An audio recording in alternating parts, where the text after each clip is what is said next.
पंजाब कांग्रेस के नाल जुड़ी वड्डी खबर किसी वेले भी जारी हो सकती है। पहली लिस्ट कांग्रेसी आगू हलका लांबा दा न्यूज़ 18 ते वड्डा बयान। पहली सूची दे विच मौजूदा विधायकों को मिल सकती है टिकट। जोगिंदर मान आम आदमी पार्टी दे विच होए शामिल। अरविंद केजरीवाल ने किया स्वागत। कल ही कांग्रेस नूं कहा सी अलविदा। कैबिनेट मंत्री भी रह चुके ने जोगिंदर मान। मुख्यमंत्री चन्नी ने चोण कमिशन नूं लिखी चिट्ठी। 6 दिनों के लिए चोणां मुलतवी करन दी मंग। गुरु रविदास जयंती का दिता हवाला।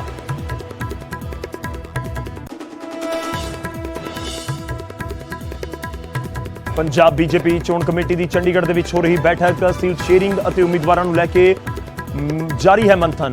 चोण प्रचार को लैके घड़ी जा रही है रणनीति।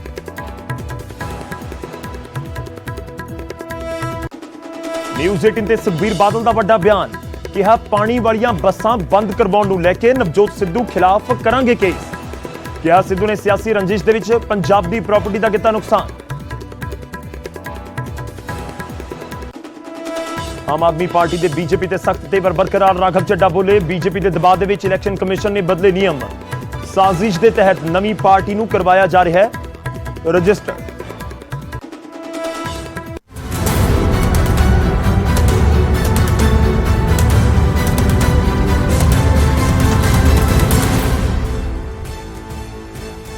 सत श्री अकाल, स्वागत है। गौरव शुक्ला मैं हाँ तुहाडे नाल ते न्यूज़ 18 पंजाब दे उत्ते महा कवरेज लगातार जारी है। पंजाब दे विच चोणां दा बिगुल बज चुका है। 29 दिन बाद पंजाब दे लोग वोट करनगे पंजाब दे लई। पंजाब दे विच 5 साल सत्ता किसदी रहे उस दे लई। इस दे विच असीं आगाज करांगे एक वड्डी खबर दे नाल। वड्डी खबर इस समय इलैक्शन कमिशन दे नाल जुड़ी हुई है। कोरोना के वाधे मामलों के विचाले कि इलैक्शन कमिशन के वल्लों जो रैलियां के उत्ते पाबंदी लगाई गई है वह जारी रहेगी जां फिर कुछ राहत दी जाती है सियासी पार्टियां ते उम्मीदवारों को। इस दे उत्ते अज नजर रहनी है क्योंकि 15 तरीक तक इलैक्शन कमिशन के वल्लों कहा गया सी कि जिहड़ियां रैलियां ने उस दे उत्ते रोक है। 15 तरीक तक साइकिल यात्रा, बाइक शो या जिहड़ा रोड शो है उस दे उत्ते रोक है। किसी भी तरह के इकट्ठ के उत्ते रोक सी ते इस विचाले पोलीटिकल पार्टियां के वल्लों रुख किया गया चोण कमिशन का। चोण कमिशन की इस समय बैठक हो रही है जो असीं अपने दर्शकों को इस समय जानकारी दे रहे हैं। चोण कमिशन की बैठक हो रही है। बैठक तो बाद यह डिसीजन सामने आएगा कि आखिर की कुछ फैसला उन्होंने वालों लिया जाता है। चोण कमिशन की कोविड समीक्षा बैठक इस समय जारी है। वक्-वक् मीटिंग्स कीतियां ने चोण कमिशन ने। इस तो पहला जिहड़े पंजाब के सेहत सकत्तर ने उन्होंने नाल मुलाकातां हुईयां ने। इस तो पहला जिहड़ियां मीटिंगां दा दौर है वह वक्-वक् विभागां दे आगूआं दे नाल रखियां ने। खास तौर ते जिहड़े सूबियां दे विच इलैक्शन हो रहे हैं उन्हां दे नुमाइंदियां दे नाल मीटिंगां कीतियां गईयां ने। ते इस विचाले तुहानूं दस दईए कि इस समय इलैक्शन कमिशन की अहम बैठक जारी है और उम्मीद की जा रही है कि इस बैठक तो बाद जल्द ही इलैक्शन कमिशन के वलों अपनी गाइडलाइंस जारी कर दी जाएगी। हालांकि उम्मीद घट की जा रही है कि कोई रिलैक्सेशन दी जाएगी, यानी किसी तरह की कोई राहत पोलीटिकल पार्टियों को दी जाएगी क्योंकि ऑलरेडी बहुत सारे मामले कोरोना के लगातार सामने आ रहे हैं। इनफैक्ट 2.5 लाख तो ज्यादा देश के विच उन्हां दी गिणती है।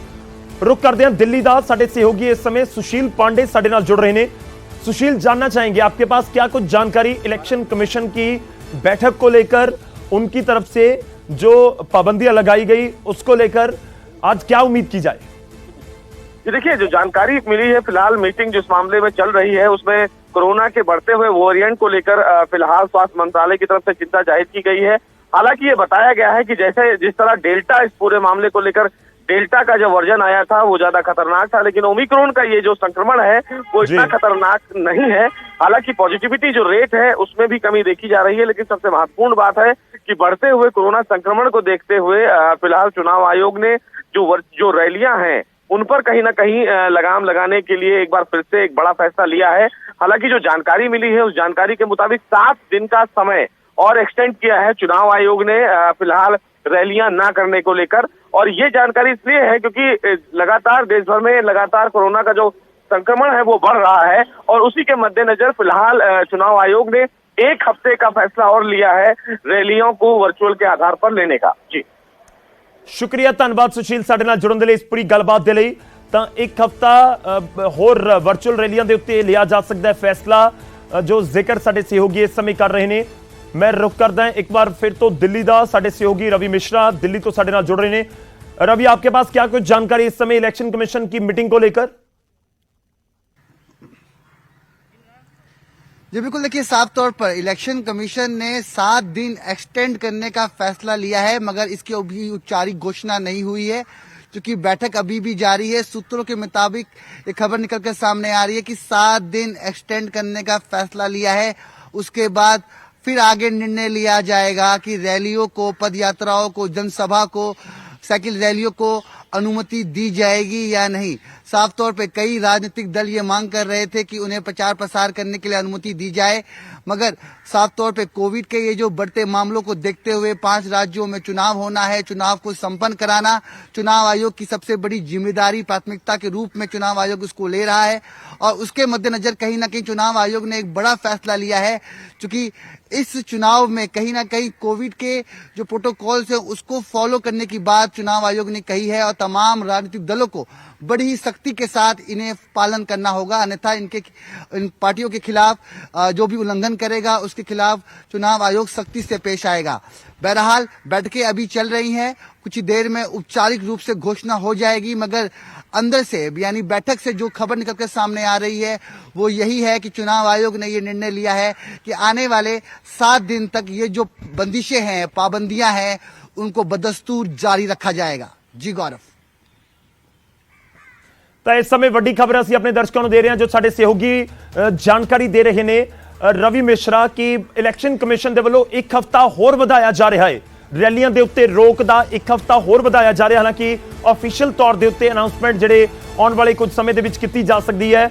ਔਰ ਨਿਊਜ਼ 18 ਪੰਜਾਬ ਇਸ ਸਮੇਂ ਤੁਹਾਨੂੰ ਜਾਣਕਾਰੀ ਦੇ ਰਿਹਾ, ਸਾਡੇ ਸੂਤਰ ਜਾਣਕਾਰੀ ਦੇ ਰਹੇ ਨੇ ਚੋਣ ਕਮਿਸ਼ਨ ਰਿਵਿਊ ਬੈਠਕ ਕਰ ਰਿਹਾ ਤੇ ਇਸ ਰਿਵਿਊ ਬੈਠਕ ਦੇ ਵਿਚਾਲੇ ਵੱਡੀ ਖਬਰ ਨਿਕਲ ਕੇ ਸਾਹਮਣੇ ਆਈ ਹੈ ਕਿ 1 ਹਫ਼ਤਾ ਹੋਰ ਚੋਣ ਕਮਿਸ਼ਨ ਦੇ ਵੱਲੋਂ ਜਿਹੜੀਆਂ ਪਾਬੰਦੀਆਂ ਨੇ ਉਸ ਨੂੰ ਵਧਾਇਆ ਜਾ ਸਕਦਾ ਹੈ। ਸਾਡੇ ਸੋਰਸਿਸ ਜਾਣਕਾਰੀ ਦੇ ਰਹੇ ਨੇ।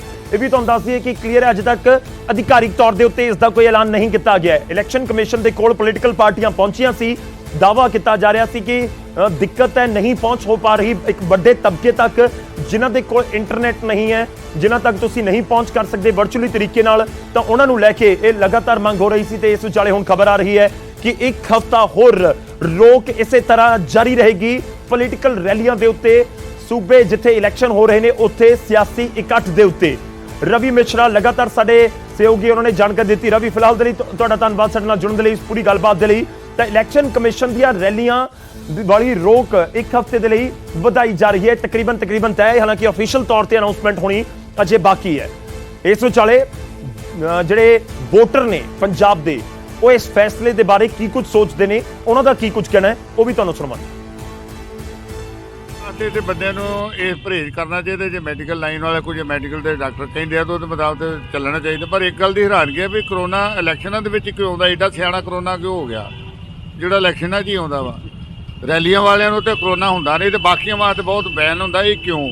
ਸਰ ਮੇਰਾ ਤਾਂ ਮੰਨਣਾ ਆ ਜੇ ਕਰੋਨਾ ਐਗਜ਼ਿਸਟ ਕਰਦਾ ਆ ਤੇ ਫਿਰ ਤੇ ਇਲੈਕਸ਼ਨ ਕਮਿਸ਼ਨ ਨੂੰ ਚਾਹੀਦਾ ਕਿ ਰੈਲੀਆਂ ਰੂਲੀਆਂ ਨਹੀਂ ਹੋਣੀ ਚਾਹੀਦੀਆਂ। ਭੀੜ ਇਕੱਠ ਹੋਏਗੀ, ਕਰਾਊਡ ਹੋਏਗਾ ਤੇ ਉਹਦੇ ਕਾਰਨ ਕਰੋਨਾ ਜ਼ਿਆਦਾ ਫੈਲੇਗਾ ਤੇ ਇਸ ਕਰਕੇ ਨਹੀਂ ਹੋਣਾ ਚਾਹੀਦਾ। ਦੇਖੋ ਜੀ, ਕਰੋਨਾ ਦਾ ਲਾਸਟ ਈਅਰ ਵੀ ਇਸ ਤਰ੍ਹਾਂ ਹੋਇਆ ਸੀਗਾ। ਜਦੋਂ ਪਹਿਲੇ ਇਲੈਕਸ਼ਨ ਸੀਗੇ ਉਹਨਾਂ ਨੇ ਰੈਲੀਆਂ, ਉਦੋਂ MP ਇਲੈਕਸ਼ਨਸ ਦੇ ਵਿੱਚ ਰੈਲੀਆਂ ਹੋਈ ਗਈਆਂ, ਉਹ ਕਰੋਨਾ ਇੱਕਦਮ ਸਪਰੈਡ ਕਰ ਗਿਆ। ਹੁਣ ਦੇ ਹਾਲਾਤ ਨੂੰ ਦੇਖਦੇ ਹੋਏ ਡਿਜੀਟਲ ਪ੍ਰਚਾਰ ਕਰਨਾ ਚਾਹੀਦਾ, ਰੈਲੀਆਂ ਨਹੀਂ ਕਰਨੀਆਂ ਚਾਹੀਦੀਆਂ। ਇਹ ਰੈਲੀਆਂ ਤੇ 12 ਮਹੀਨੇ ਪਾਬੰਦੀਆਂ ਚਾਹੀਦੀਆਂ। ਇਹ TV 'ਚ ਬੋਲਣ, ਆਪਣੀ ਜੋ ਵੀ ਆਪਣਾ ਇਹਦੀ ਆਪਣੀ ਪਬਲਿਸਿਟੀ TV ਰਾਹੀਂ ਕਰਨ, ਲੋਕਾਂ ਨੂੰ ਪਰੇਸ਼ਾਨ ਨਾ ਕਰਨ, ਲੋਕਾਂ ਦਾ ਟਾਈਮ ਨਾ ਖਰਾਬ। ਦੇਖੋ ਜੀ, ਜਿਹੜਾ ਕਰੋਨਾ ਦੇ ਕਰਕੇ ਪਹਿਲਾਂ ਬਹੁਤ ਜ਼ਿਆਦਾ ਨੁਕਸਾਨ ਹੋ ਚੁੱਕਾ ਆ। ਇਸ ਕਰਕੇ ਕਿਉਂਕਿ ਰੈਲੀਆਂ ਦੇ ਵਿੱਚ ਲੋਕ ਇਕੱਠੇ ਹੋ ਜਾਂਦੇ ਆ ਤੇ ਉੱਥੇ ਉਹਦੇ ਨਾਲ ਕਰੋਨਾ ਫੈਲਣ ਦਾ ਬਹੁਤ ਡਰ ਰਹਿੰਦਾ। ਤੇ ਅਸੀਂ ਤਾਂ ਇਹੀ ਕਹਿੰਦੇ ਵੀ ਜਿਹੜੀਆਂ ਰੈਲੀਆਂ ਨਹੀਂ ਹੋਣੀਆਂ ਚਾਹੀਦੀਆਂ। ਜਿਹੜਾ ਲੋਕਾਂ ਨੂੰ ਤੁਸੀਂ ਕੰਪੈਲ ਕਰਨਾ ਜਾਂ ਆਪਣੇ ਹੱਕ ਦੇ ਵਿੱਚ ਵੋਟਾਂ ਪਾਉਣ ਲਈ ਕਰਨਾ, ਉਹ ਤੁਸੀਂ ਸੋਸ਼ਲ ਮੀਡੀਆ 'ਤੇ ਜਾਓ, ਅਖਬਾਰਾਂ 'ਚ ਜਾਓ, ਚੈਨਲਾਂ 'ਤੇ ਜਾਓ। ਦੇਖੋ, ਸਭ ਤੋਂ ਪਹਿਲਾਂ ਤਾਂ ਗੱਲ ਇਹੀ ਆ ਵੀ ਰੈਲੀਆਂ ਹੋਣੀਆਂ ਨਹੀਂ ਚਾਹੀਦੀਆਂ। ਜਦੋਂ ਲੋਕਾਂ ਨੇ ਕਿਸੇ ਬੰਦੇ ਨੂੰ ਚੁਣ ਕੇ ਭੇਜ ਦਿੱਤਾ, ਉਹਦੇ ਕੰਮ ਕਰਨ ਦਾ ਉਹਨੂੰ ਪਤਾ ਹੈ ਵੀ ਮੈਂ ਕੰਮ ਕੀਤਾ ਆ ਤੇ ਮੈਨੂੰ ਵੋਟਾਂ ਪੈਣੀਆਂ। ਦੂਜੀ ਗੱਲ, ਕਰੋਨਾ ਕਰਕੇ ਇਹ ਬੜੀ ਭਿਅੰਕਰ ਬਿਮਾਰੀ ਆ ਜਿਹਦੇ ਵਿੱਚ ਤੁਸੀਂ ਪਹਿਲਾਂ ਦੇਖਿਆ ਵੀ ਕਾਫੀ ਨੁਕਸਾਨ ਹੋ ਗਿਆ, ਖਾਸ ਕਰਕੇ ਆਮ ਜਨਤਾ ਦਾ। ਜਿਹੜੇ ਸਰਮਾਏਦਾਰ ਪਾਰਟੀ ਆ ਉਹ ਤਾਂ ਆਲਰੇਡੀ ਸਰਮਾਏਦਾਰ ਆ, ਉਹਨਾਂ ਨੂੰ ਕੋਈ ਫਰਕ ਨਹੀਂਗਾ। ਨਹੀਂ, ਰੈਲੀਆਂ ਤਾਂ ਗੱਲ ਇੱਕ ਵੱਖਰੀ ਚੀਜ਼ ਹੈ। ਉਹ ਤਾਂ ਬਗੈਰ ਮਤਲਬ ਇਕੱਠ ਨੇ ਆਪਦੀ ਸ਼ੋਹਰਤ ਦਿਖਾਉਣ ਵਾਸਤੇ, ਨਾ ਕਿ ਉੱਥੇ ਵੋਟਰ ਹੁੰਦੇ ਨੇ ਨਾ ਕੋਈ ਹੋਰ ਹੁੰਦੇ ਨੇ। ਇਕੱਠ ਕਿਤੋਂ ਦਾ ਹੁੰਦਾ, ਵੋਟਰ ਕਿਤੋਂ ਦੇ ਹੁੰਦੇ ਆ। ਜਿਹੜਾ ਪੇਂਡੂ ਏਰੀਆ ਉਹਦੇ ਵਿੱਚ ਜ਼ਰੂਰ ਸਮੱਸਿਆ ਹੈ, ਉਹ 'ਚ ਲੱਗੇ ਸਹੀ ਪਾਬੰਦੀ ਵੱਡੇ ਇਕੱਠਾਂ 'ਤੇ, ਪਰ ਪੇਂਡੂ ਏਰੀਆ ਜਿਹੜਾ ਉਹ ਮੀਡੀਆ ਨਾਲ ਨਹੀਂ ਚੱਲ ਸਕਦਾ। ਚੁਣਾਵ ਰੈਲੀਆਂ ਨਾਲ ਹੀ ਚੁਣਾਵ ਦਾ ਜਿਹੜਾ ਮਾਹੌਲ ਹੈ ਉਹ ਪੈਦਾ ਹੋਣਾ ਹੈ ਜੀ ਪੰਜਾਬ 'ਚ। ਤੇ ਇਲੈਕਸ਼ਨ ਕਮਿਸ਼ਨ ਨੂੰ ਆਪਣੀ ਜਿਹੜੀ ਇਹ ਗਾਈਡਲਾਈਨਸ ਹੈ ਇਹਨਾਂ ਤੇ ਪੁਨਰ ਵਿਚਾਰ ਕਰਕੇ ਸੋਚ ਵਿਚਾਰ ਕਰਕੇ ਕੋਈ ਇਹੋ ਜਿਹੀਆਂ ਗਾਈਡਲਾਈਨਸ ਦੇਣੀਆਂ ਚਾਹੀਦੀਆਂ ਹਨ ਜਿਹਦੇ ਨਾਲ ਰੈਲੀਆਂ ਹੋਣੀਆਂ ਚਾਹੀਦੀਆਂ। ਵੈਸੇ ਕਰੋਨਾ ਕਰਕੇ ਤਾਂ ਹੋਣੀ ਨਹੀਂ ਚਾਹੀਦੀਆਂ, ਲੇਕਿਨ ਰੈਲੀ ਨਾਲ ਹੀ ਮੌਸਮ ਗਰਮ ਹੋਣਾ, ਤਿਉਹਾਰ ਜਿੱਦਾਂ ਇਹ ਲੀਡਰ ਗਰਮ ਹੋਣਾ, ਰੈਲੀ ਹੋਣੀ ਜ਼ਰੂਰ ਚਾਹੀਦੀਆਂ। ਇਲੈਕਸ਼ਨ ਕਮਿਸ਼ਨ ਨੇ ਜਿਹੜੀਆਂ ਪਾਬੰਦੀਆਂ, ਅਸੀਂ ਇਲੈਕਸ਼ਨ ਕਮਿਸ਼ਨ ਦੀ ਆਗਿਆ ਦਾ ਪਾਲਣ ਕਰਦੇ ਹਾਂ, ਪਰ ਅਸੀਂ ਇਲੈਕਸ਼ਨ ਕਮਿਸ਼ਨ ਨੂੰ ਅਪੀਲ ਵੀ ਕਰਦੇ ਹਾਂ ਕਿਉਂਕਿ ਲੋਕਾਂ ਦੇ ਘਰਾਂ ਤੱਕ ਮੈਸੇਜ ਲਾਉਣ ਲਈ, ਅਸੀਂ ਆਪਣਾ ਸੁਨੇਹਾ ਪਹੁੰਚਾਉਣ ਲਈ ਹਰ ਇੱਕ ਜਿਹੜਾ ਕੈਂਡੀਡੇਟ ਦਾ ਬਹੁਤ ਜ਼ਰੂਰੀ ਹੈ। ਮੈਂ ਤਾਂ ਚੋਣ ਕਮਿਸ਼ਨ ਨੂੰ ਅਪੀਲ ਕਰਦਾ ਹਾਂ, ਠੀਕ ਹੈ ਉਹਨੇ ਰੋਕ ਲਾਈ, ਬਿਲਕੁਲ ਠੀਕ ਲਾਈ ਹੈ, ਪਰ ਜਿਹੜਾ ਇਲੈਕਸ਼ਨ ਦਾ ਮਾਹੌਲ ਹੈ ਉਹ ਰੈਲੀਆਂ ਨਾਲ ਹੀ ਬਣਦਾ ਹੈ। ਇਸ ਕਰਕੇ ਕੋਵਿਡ ਦੇ ਨੂੰ ਵੀ ਆਪਣੇ ਦੀ ਪਾਲਣਾ ਕਰਦੇ ਹੋਏ ਉਹਦੇ ਸੰਬੰਧ ਵਿੱਚ ਚਾਹੇ ਘੱਟ ਸੰਖਿਆ ਦੇ ਨਾਲ ਰੈਲੀ ਚਾਹੀਦੀ ਹੈ। ਦੇਖੋ ਇਲੈਕਸ਼ਨ ਕਮਿਸ਼ਨ ਨੂੰ ਚਾਹੀਦਾ ਕਿ ਜੋ ਹਦਾਇਤਾਂ ਫਿਲਹਾਲ ਚੱਲ ਰਹੀਆਂ ਨੇ ਉਹ ਬਹੁਤ ਵਧੀਆ ਤਰੀਕੇ ਨਾਲ ਚੱਲ ਰਹੀਆਂ, ਇੱਕ ਸ਼ਾਂਤੀਪੂਰਨ ਤਰੀਕੇ ਨਾਲ ਲੋਕੀ ਆਪਣਾ ਪ੍ਰਚਾਰ ਕਰ ਰਹੇ ਤੇ ਕਰਾਊਡ ਦੇ ਨਾਲ ਜਿਸ ਤਰ੍ਹਾਂ ਨਾਲ ਆਪਾਂ ਦੇਖ ਰਹੇ ਹਾਂ ਰੋਜ਼ ਇੰਨੇ ਕੇਸਿਸ ਵੱਧ ਰਹੇ ਨੇ, ਉਸ ਤੋਂ ਬਚਣ ਲਈ, ਉਹਨੂੰ ਅਵੋਇਡ ਕਰਨ ਲਈ ਆਪਾਂ ਨੂੰ ਇਹ ਹਦਾਇਤਾਂ ਨੂੰ ਲਾਗੂ ਰੱਖਣਾ ਬਹੁਤ ਜ਼ਰੂਰੀ ਹੈ। ਦੇਖੋ ਜਿਸ ਤਰ੍ਹਾਂ ਰੋਜ਼ ਮਰੀਜ਼ਾਂ ਦੀਆਂ ਕੁਆਂਟੀਟੀ ਵੱਧ ਰਹੀ ਹੈ, ਪੇਸ਼ੈਂਟਸ ਵੱਧ ਰਹੇ ਨੇ, ਤਾਂ ਇਲੈਕਸ਼ਨ ਕਮਿਸ਼ਨ ਨੂੰ ਇਹਦੇ ਬਾਰੇ ਸੋਚਣਾ ਚਾਹੀਦਾ। ਜਿਹੜੀਆਂ ਹਦਾਇਤਾਂ ਦਿੱਤੀਆਂ ਗਈਆਂ ਇਹਨਾਂ ਨੂੰ ਮੇਰੇ ਹਿਸਾਬ ਨਾਲ ਇਹਨਾਂ ਦਾ ਟਾਈਮ ਥੋੜਾ ਜਿਹਾ ਵਧਾਉਣਾ ਚਾਹੀਦਾ। ਇਹ ਹਦਾਇਤਾਂ ਜ਼ਰੂਰ ਵਧਾਉਣੀਆਂ ਚਾਹੀਦੀਆਂ ਕਿਉਂਕਿ ਜਿਸ ਤਰ੍ਹਾਂ ਕੋਵਿਡ ਫੈਲ ਰਿਹਾ ਆ ਲੋਕਾਂ ਦੇ ਵਿੱਚ, ਮਤਲਬ ਕਿ ਲੋਕਾਂ ਦੀ ਜਾਨ ਜਾ ਰਹੀ ਹੈ, ਉਸ ਹਿਸਾਬ ਨਾਲ ਜ਼ਰੂਰ ਹਦਾਇਤਾਂ ਲਾਗੂ ਹੋਣੀਆਂ ਚਾਹੀਦੀਆਂ, ਦੁਬਾਰਾ ਵਧਾਈ ਜਾਣੀ ਚਾਹੀਦੀ। ਬਾਕੀ ਜਿਹੜੇ ਕਿ ਆਪਣੇ ਇਕੱਠ ਬਿਲਕੁਲ ਬੰਦ ਕੀਤਾ ਜਾਵੇ, ਇਕੱਠ ਨਹੀਂ ਹੋਣਾ ਚਾਹੀਦਾ। ਇਹ ਜਿਹੜੀਆਂ ਹਦਾਇਤਾਂ ਅੱਜ ਖਤਮ ਹੋ ਰਹੀਆਂ ਇਹਨਾਂ ਨੂੰ ਦੁਬਾਰਾ ਐਕਸਟੈਂਡ ਕਰ ਦੇਣਾ ਚਾਹੀਦਾ ਜਿੰਨੀ ਦੇਰ ਤੱਕ ਵੋਟਾਂ ਨਹੀਂ ਪੈਂਦੀਆਂ। ਨੰਬਰ 2 ਵੋਟਾਂ ਦਾ ਵੀ ਹੈ ਔਰ ਕਰੋਨਾ ਦਾ ਵੀ ਜਿੰਨਾ ਵੱਧ ਤੋਂ ਵੱਧ ਬਚਾਅ ਹੋ ਸਕੇ ਤਾਂ ਕਿ ਕੱਟ ਨਾ ਹੋਵੇ ਔਰ ਕਰੋਨਾ ਨਾ ਹੋਵੇ। ਜੇ ਦੇਖੋ ਜੀ ਸਰਕਾਰ ਨੇ ਚੋਣ ਕਰਾਉਣੀ ਹੈ, ਸਰਕਾਰ ਕੋਈ ਚੰਗੀ ਚੀਜ਼ ਲਿਆਉਣੀ ਹੈ ਤੇ ਰੋਕ ਹਟਾ ਦੇਣੀ ਚਾਹੀਦੀ ਹੈ ਕਿਉਂਕਿ ਜੇ ਜਿਹੜਾ ਕੈਂਡੀਡੇਟ ਖੜਾ ਹੋਊਗਾ ਉਹ ਕੰਪੇਨ ਕਿਵੇਂ ਕਰੂਗਾ, ਲੋਕਾਂ ਨੂੰ ਕਿਵੇਂ ਪਤਾ ਲੱਗੂਗਾ ਇਸ ਪਾਰਟੀ ਦਾ ਬੰਦਾ ਹੈ, ਲੋਕ ਕਿਹਨੂੰ ਚਾਹੁੰਦੇ ਆ, ਉਹ ਪਤਾ ਹੀ ਨਹੀਂ ਲੱਗਣਾ ਆਪਾਂ ਨੂੰ।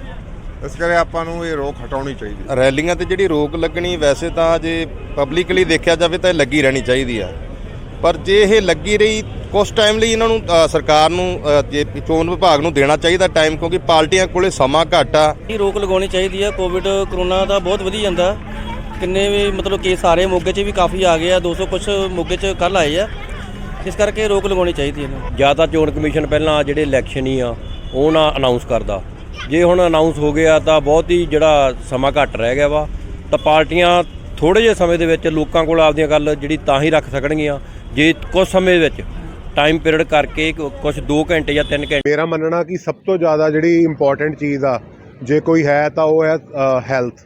ਸੋ ਚੁਣਾਵ ਕਮਿਸ਼ਨ ਨੇ ਜੋ ਇਹ ਬੈਨ ਲਗਾਇਆ ਹੈਲਥ ਦੇ ਕਰਕੇ ਕੋਵਿਡ ਕਿਉਂਕਿ ਵੱਧ ਰਿਹਾ ਆ, ਸੋ ਮੈਂ ਮੰਨਦਾ ਕਿ ਕਿਤੇ ਨਾ ਕਿਤੇ ਸਹੀ ਆ ਤੇ ਇਨ ਫਿਊਚਰ ਵੀ ਮੈਂ ਇਹ ਸੋਚਦਾ ਕਿ ਜੇ ਤਾਂ ਸਿਚੁਏਸ਼ਨ ਨੂੰ ਐਨਾਲਾਈਜ਼ ਕਰਨਾ ਚਾਹੀਦਾ ਤੇ ਜੇ ਇੱਕ ਸਿਚੁਏਸ਼ਨ ਜ਼ਿਆਦਾ ਵੱਧ ਰਹੀ ਹੈ ਤਾਂ ਬੈਨ ਕੰਟੀਨਿਊ ਰੱਖਣਾ ਚਾਹੀਦਾ। ਪਹਿਲੀ ਤਾਂ ਇਹੀ ਸਾਡੀ ਸਾਰਿਆਂ ਨੂੰ ਅਪੀਲ ਹੈ ਕਿ ਜਿਹੜੇ ਵੀ ਰੈਲੀਆਂ ਹੋਣੀਆਂ ਚਾਹੀਦੀਆਂ ਆ ਕੋਵਿਡ ਦੀ ਗਾਈਡਲਾਈਨਾਂ ਦੇ ਅਨੁਸਾਰ ਹੋਣੀਆਂ ਚਾਹੀਦੀਆਂ ਆ, ਇੰਜੈਕਸ਼ਨ ਦੋਵੇਂ ਲੱਗੇ ਹੋਣੇ ਚਾਹੀਦੇ ਆ, ਜ਼ਿਆਦਾ ਵੱਡੀ ਰੈਲੀ ਨਾਲੋਂ ਛੋਟੀ ਰੈਲੀ ਕੀਤੀ ਜਾਵੇ। ਰੈਲੀਆਂ ਇੱਦਾਂ ਜੀ ਚਾਹੀਦੀਆਂ ਪਰ ਥੋੜ੍ਹੀਆਂ ਨੁੱਕੜ ਰੈਲੀਆਂ ਹੋਣ ਤਾਂ ਜ਼ਿਆਦਾ ਵਧੀਆ ਆ, ਥੋੜ੍ਹੀ ਗੈਦਰਿੰਗ ਦੇ ਨਾਲ ਸਾਰੇ ਆਪਣਾ ਪਰਹੇਜ਼ ਰੱਖਣ ਤਾਂ ਜ਼ਿਆਦਾ ਵਧੀਆ। ਰੈਲੀਆਂ ਹੋਣੀਆਂ ਚਾਹੀਦੀਆਂ। ਰੈਲੀਆਂ ਜਿੱਦਾਂ ਹੁਣ ਅਸੀਂ ਕੈਂਡੀਡੇਟ ਆਉਂਦੇ ਆ 5-6 ਬੰਦੇ ਦਾ ਉਹਨਾਂ ਦੇ ਨਾਲ ਹੀ ਹੁੰਦੇ ਆ, ਜਿਹੜੀਆਂ ਰੈਲੀਆਂ ਇਹ ਜ਼ਰੂਰੀ ਆ, ਛੋਟੀ ਜਾਂ ਬੜੀ ਚੋਣ ਕਮਿਸ਼ਨ ਨੂੰ ਕਹਿਣਾ ਚਾਹੀਦਾ ਵੀ ਰੈਲੀਆਂ ਹੋਣੀ ਜ਼ਰੂਰੀ ਆ ਜੀ। ਤਾਂ ਪੰਜਾਬ ਭਰ ਦੇ ਵਿੱਚ ਅਸੀਂ ਕੋਸ਼ਿਸ਼ ਕੀਤੀ ਹੈ ਲੋਕਾਂ ਦੀ ਰਾਏ ਜਾਣਨ ਦੀ ਕਿ ਆਖਿਰ ਉਹਨਾਂ ਦੀ ਕੀ ਰਾਏ ਹੈ ਜਦੋਂ ਪੋਲੀਟੀਕਲ ਪਾਰਟੀਆਂ ਦੇ ਵੱਲੋਂ ਰੈਲੀਆਂ ਨਹੀਂ ਕੀਤੀਆਂ ਜਾ ਰਹੀਆਂ ਪਾਬੰਦੀਆਂ ਦੀ ਵਜ੍ਹਾ ਦੇ ਨਾਲ। ਖੈਰ ਇਹ ਤੁਸੀਂ ਵੀ ਸ਼ਾਇਦ ਮਹਿਸੂਸ ਕਰ ਰਹੇ ਹੋਵੋਗੇ ਕਿ ਪਿਛਲੀ ਵਾਰ 2017 ਦੇ ਵਿੱਚ ਜਦੋਂ ਇਲੈਕਸ਼ਨ ਅਨਾਉਂਸ ਹੋਏ ਤਾਂ ਉਸ ਤੋਂ ਬਾਅਦ ਮਾਹੌਲ ਕਿਸ ਤਰੀਕੇ ਨਾਲ ਬਦਲ ਗਿਆ, ਕਹੀਏ ਕਿ ਸਿਆਸੀ ਮਾਹੌਲ ਕਿਸ ਤਰੀਕੇ ਨਾਲ ਭੱਗ ਗਿਆ ਸੀ।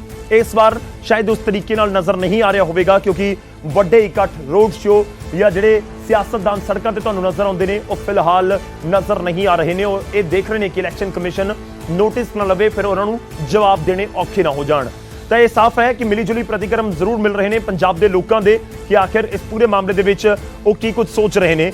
ਜਦੋਂ ਇਲੈਕਸ਼ਨ ਦੀਆਂ ਰੈਲੀਆਂ ਦਾ ਜ਼ਿਕਰ ਹੁੰਦਾ ਬਹੁਤ ਸਾਰੇ ਲੋਕਾਂ ਨੇ ਇਹ ਕਿਹਾ ਕਿ ਸਿਆਸੀ ਮਾਹੌਲ ਨਹੀਂ ਨਜ਼ਰ ਆ ਰਿਹਾ ਜਿਵੇਂ ਆਮ ਤੌਰ ਤੇ ਨਜ਼ਰ ਆਉਂਦਾ ਹੈ। ਖੈਰ ਅਸੀਂ ਅੱਗੇ ਵਧਦੇ ਹਾਂ, ਅਗਲੀ ਖਬਰ ਦਾ ਰੁਖ ਕਰਦੇ ਹਾਂ। ਚੋਣਾਂ ਦੇ ਨਾਲ ਹੀ ਜੁੜੀ ਹੋਈ ਸਾਡੀ ਅਗਲੀ ਵੱਡੀ ਖਬਰ, ਚੋਣਾਂ ਦੇ ਐਲਾਨ ਤੋਂ ਬਾਅਦ ਇੰਤਜ਼ਾਰ ਚੋਣ ਮੈਨੀਫੈਸਟੋ ਦਾ ਵੀ ਹੁੰਦਾ ਹੈ, ਪਰ ਇਸ ਵਾਰ ਪੰਜਾਬ ਚੋਣਾਂ ਦੇ ਵਿੱਚ ਸਿਆਸੀ ਪਾਰਟੀਆਂ ਨੇ ਨਵੀਂ ਪਿੜਤ ਪਾਈ ਹੈ। ਹਰ ਕੋਈ ਆਪੋ ਆਪਣਾ ਪੰਜਾਬ ਮਾਡਲ ਪੇਸ਼ ਕਰਨ ਦੀ ਕੋਸ਼ਿਸ਼ ਦੇ ਵਿੱਚ ਲੱਗਿਆ ਹੋਇਆ ਹੈ। ਵਾਅਦੇ ਵੱਡੇ ਵੱਡੇ, ਦਾਅਵੇ ਉਸ ਤੋਂ ਵੀ ਵੱਡੇ। ਪੰਜਾਬ ਦੀ ਬਿਹਤਰੀ ਦੇ, ਲੇਕਿਨ ਪੰਜਾਬ ਦੀ ਕਾਂਗਰਸ ਪਾਰਟੀ ਦੇ ਵਿੱਚ ਸੀਐਮ ਚਿਹਰੇ ਨੂੰ ਲੈ ਕੇ ਛਿੜਿਆ ਘਮਸਾਨ ਦਾ ਰੰਗ ਉਸਦੇ ਪੰਜਾਬ ਮਾਡਲ ਤੇ ਵੀ ਨਜ਼ਰ ਆਉਂਦਾ ਹੈ। ਇੱਕ ਪਾਸੇ ਮੁੱਖ ਮੰਤਰੀ ਚਰਨਜੀਤ ਸਿੰਘ ਚੰਨੀ ਨੇ ਤਾਂ ਦੂਜੇ ਪਾਸੇ ਨਵਜੋਤ ਸਿੰਘ ਸਿੱਧੂ ਨੇ। ਜਿੱਥੇ ਨਵਜੋਤ ਸਿੰਘ ਸਿੱਧੂ ਦੇ ਪੰਜਾਬ ਮਾਡਲ ਤੋਂ ਮੁੱਖ ਮੰਤਰੀ ਚਰਨਜੀਤ ਸਿੰਘ ਚੰਨੀ ਗਾਇਬ ਨੇ, ਤਾਂ ਉੱਥੇ ਹੀ ਚੰਨੀ ਦੇ ਮਾਡਲ ਤੇ ਸਿੱਧੂ ਕਿਤੇ ਵੀ ਨਜ਼ਰ ਨਹੀਂ ਆ ਰਹੇ। ਆਪੋ ਆਪਣੇ ਪੰਜਾਬ ਮਾਡਲ ਦੇ ਜ਼ਰੀਏ ਦੋਵੇਂ ਸੀਐਮ ਅਹੁਦੇ ਦੇ ਲਈ ਦਾਅਵੇਦਾਰੀ ਇੱਕ ਤਰੀਕੇ ਨਾਲ ਪੇਸ਼ ਕਰ ਰਹੇ ਨੇ। ਪਾਰਟੀ ਦੀ ਸਰਕਾਰ ਆ ਗਈ ਤਾਂ ਅਸੀਂ ਆਉਣ ਵਾਲੀ 'ਚ ਕਾਰਪੋਰੇਸ਼ਨ ਵੀ ਬਣਾ ਦਾਂਗੇ, ਹੋਰ ਇਸ ਤੋਂ ਵਧੀਆ ਵੀ ਸੋਚ ਸਕਦੇ ਹਾਂ। ਅਜੇ ਮੇਰੇ ਪਾਸ ਅਗਲੇ 5 ਸਾਲਾਂ ਲਈ ਹੋਰ ਰੋਲ ਮਾਡਲ ਹੈ। ਅੱਗੇ 5 ਸਾਲਾਂ 'ਚ ਮੈਂ ਕਿਸ ਤਰੀਕੇ ਦੇ ਕੰਮ ਕਰਨੇ ਉਹ ਮੇਰਾ ਮਾਡਲ ਹੋਰ ਹੈ। ਅਜੇ ਮੈਨੂੰ ਜਿਸ ਸਿਸਟਮ ਦੇ ਵਿੱਚ ਸਭ ਤੋਂ ਬੈਸਟ ਸੂਟੇਬਲ ਜਿਹੜੀ ਗੱਲ ਮਿਲ ਰਹੀ ਹੈ ਉਹ ਕਰਕੇ ਲੋਕਾਂ ਨੂੰ ਦੇ ਰਿਹਾ। ਇੱਕ ਸਿਸਟਮ ਦੇ ਵਿੱਚ ਗਲਤੀਆਂ ਜਿਹਦੇ ਕਰਕੇ ਬਾਹਰ ਲੋਕ ਜਦ ਜਾਂਦੇ ਆ ਉਹ ਕਹਿੰਦੇ ਯਾਰ ਇਹ ਸਿਸਟਮ ਇੱਥੇ ਦਾ ਸਾਡਾ ਹੋਰ ਹੈ ਉੱਥੇ ਦਾ ਹੋਰ ਹੈ, ਕਿਉਂ ਹੈ? ਉਹ ਸਿਸਟਮ ਮੈਂ ਸਿੱਧਾ ਕਰਨਾ ਚਾਹੁੰਦਾ। ਮੈਂ ਚਾਹੁੰਦਾ ਕਿ ਬਿਲਕੁਲ ਟਰਾਂਸਪੇਰੈਂਟ ਐਡਮਿਨਿਸਟ੍ਰੇਸ਼ਨ ਹੋਵੇ। ਪੰਜਾਬ ਮਾਡਲ, ਆਮ ਲੋਕਾਂ ਦਾ ਮਾਡਲ, ਕਾਂਗਰਸ ਦਾ ਮਾਡਲ, ਕਾਂਗਰਸ ਦੇ ਵਰਕਰ ਦਾ ਮਾਡਲ।